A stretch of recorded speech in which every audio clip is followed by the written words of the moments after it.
Welcome to Rauta short and sweet opinion video. Metal music turned 50 this month. That's when Black Sabbath's debut album was released some 50 years ago. That is 1970. What this means initially is that, well, we're kind of celebrating round numbers, so to speak, but does it mean more than that? Now, this has been an interesting trip throughout the decades. Most of metalheads are not even, half the age what metal music basically is. For example, I was born in 1975. That is 5 years after Black Sabbath had made their debut album, and before that they had started all kind of musical projects with different names. Like the predecessor of Black Sabbath. This is not so much about Black Sabbath, obviously. This is more about pondering about how metal has changed. Now, I've never been a Black Sabbath fan, but I still obviously respect a lot what they did, because without them, there would have been some other pioneer, but who knows how many years later. Because Black Sabbath was, one of those bands that actually, wanted to go for the heavier sound with the occult feeling and all. And obviously that's kind of spawned a whole different breed of bands that were later on called metal music. Now, with Black Sabbath, obviously, the whole British scene, and of course later on some other bands in different parts of the world, started to emerge. Now, first, with Black Sabbath, obviously, it paved the road for heavy metal, as it's often called. Then again, Black Sabbath is also called for the kind of godfather of doom metal, because at the same time it defined the kind of a whole metal at once. It also meant what doom metal bands were supposed to be copying later on. Now, many bands actually, when they gonna go for retro sound, they kind of have this feeling like, hey, let's just sound Black Sabbath with kind of a buzzing guitar sound and slow tempo and all that. So it wasn't just defining one genre, like one big genre, but also one of the main subgenres, or two if we want to go into that direction. Now, obviously, later on with the 70s, this meant bands like Venom appearing on the map, and as such, thrash metal and black metal was also were born. And that also meant that later on, when we go to the 80s, death metal was born, and so forth. So it all started from one band in the United Kingdom. But like I said, this is not so much about Black Sabbath. This is just kind of a give you an indication what metal has been going on for 50 years, because lots of things have happened. Now, if we just skip to this day and think of today's band, we see that thrash metal is not dead, but virtually dead. We have some old school names keeping up the flame, and I'm talking about bands like Metallica, Megadeth, and the like. But I mean, they are of dying breed.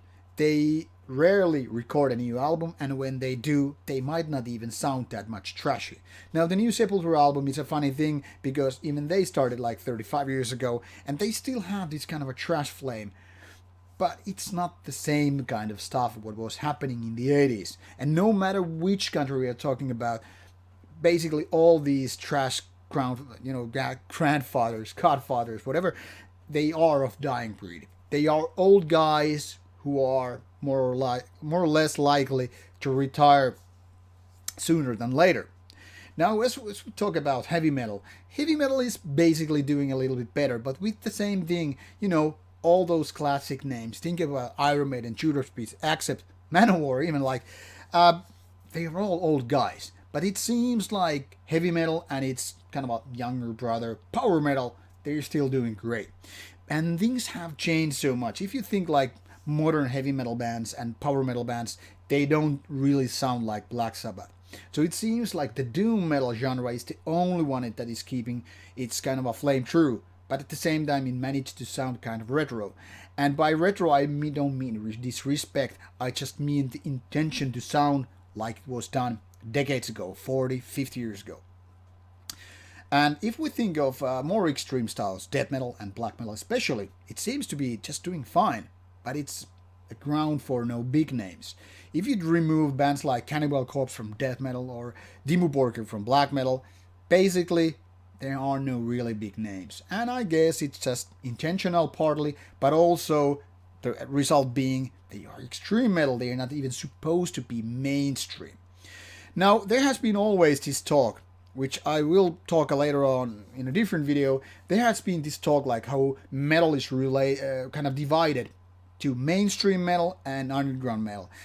But to be honest, that is not really accurate these days because only a handful of bands basically are really mainstream ones. And while there are most bands being kind of underground, there's this big gray area between these two, which is something that I would call midstream.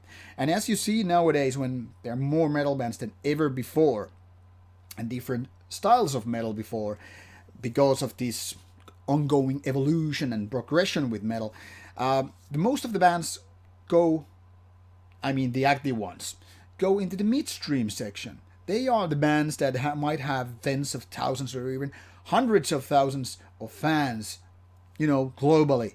But they're still not mainstream enough to, go big fests, headlining.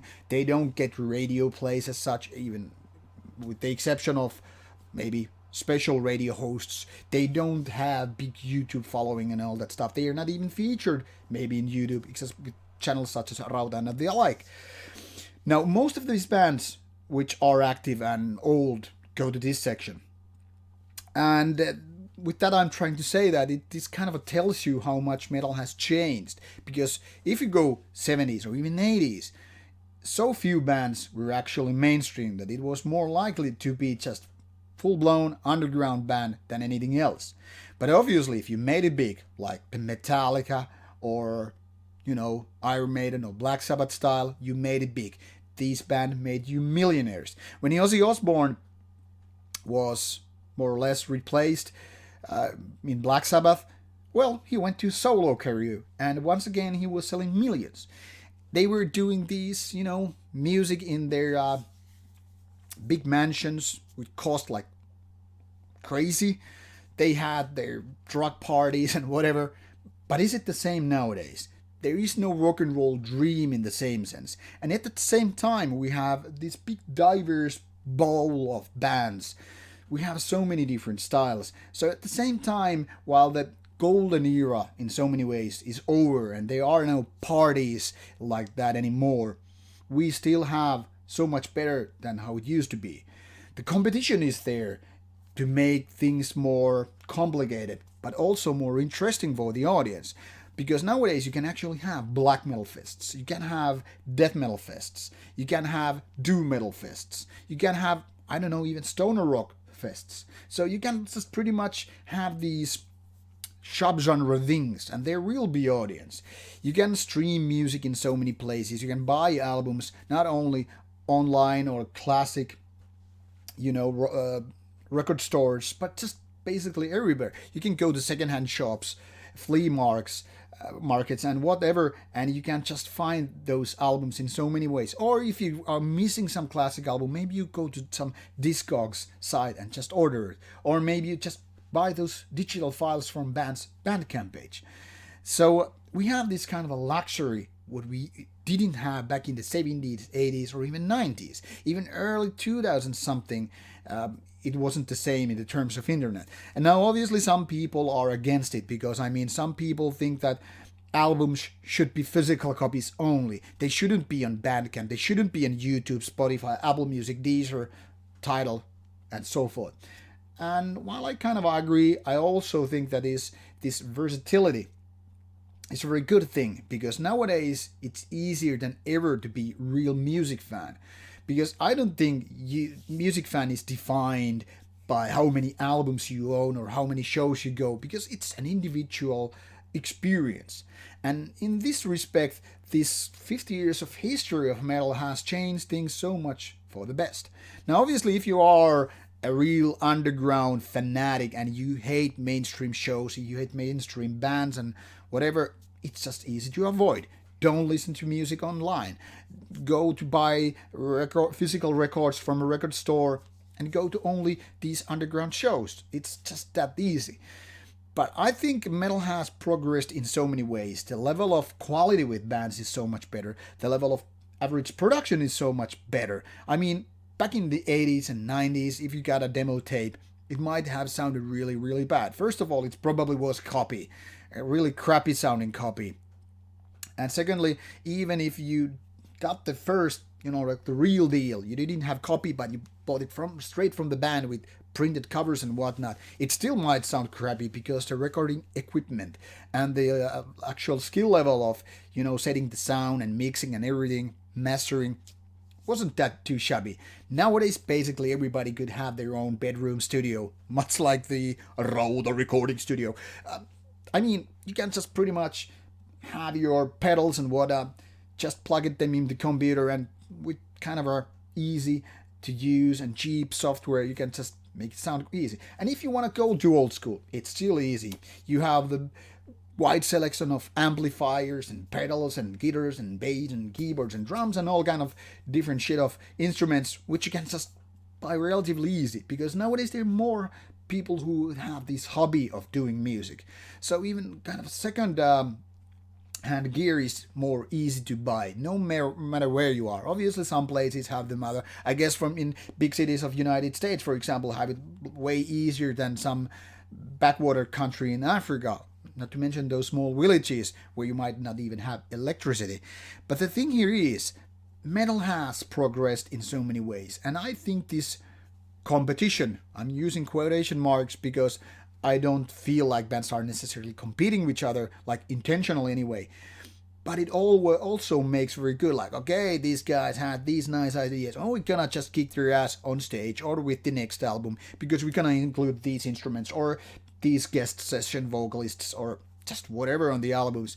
And people are already constantly trying to improve themselves, be it, the skill of instruments played or the production or the new gimmicks, tools of the trade change all the time. And as such, as a result, metal will also change.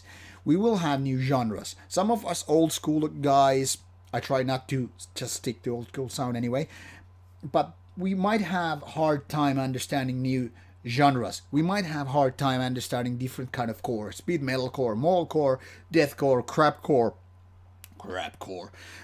But it's still very important that this progression and evolution is right there happening, because if we were not ready to think like that, we would be stuck very much in the 70s style.